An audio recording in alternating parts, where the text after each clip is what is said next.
Hello, konnichiwa! For today's ganap, magkukulik na naman tayo ng mga dyaryo, karton at mga cans. So, ayan, samahan nyo ako. O bale, tinatawag itong Shigin Kaisho. O sa English naman, tinatawag itong resource recycling. So this time, ayan, medyo konti lang ang ating nakuha at yung iba is na pick up na ng ibang nangongolekta. So, ayan.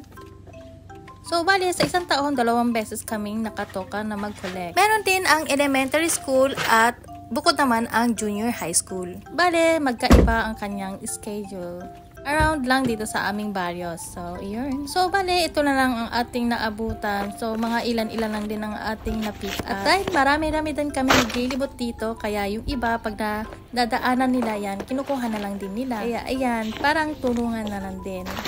At ayan, medyo mabigat naman din sa akin. Kahit konti lang yan, mabigat siya. And then, ayan, nakita ko ito na sobrang cute-cute. Ang laki-laki niya. Mas malaki pa sa mukha ko. Kaya ayan, pinicturan ko siya. Ang ganda, diba? Parang tawag nito sa atin is gumamela ata. Hindi ko lang sure. So, ayan, na-share ko lang. And after that, ayan, na-pick up na natin ang ating nadaanan. So, bale, konti lang this time ang ating nakuha.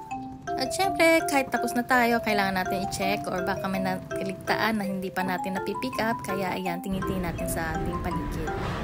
And after that, didiretso na tayo dun sa ating paghahatira ng ating mga na-collect. At naghihintay na mga teachers, student doon para sila naman na nagsesegregate ng mga ating naidala. Kaya ito ang maganda sa Japan, masyado silang organized sa lahat ng bagay. As in, tinatawag na bayanihan sa bayan. Char.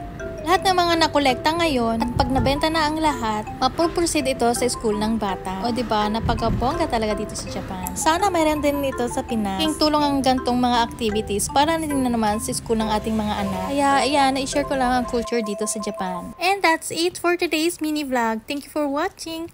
Chane!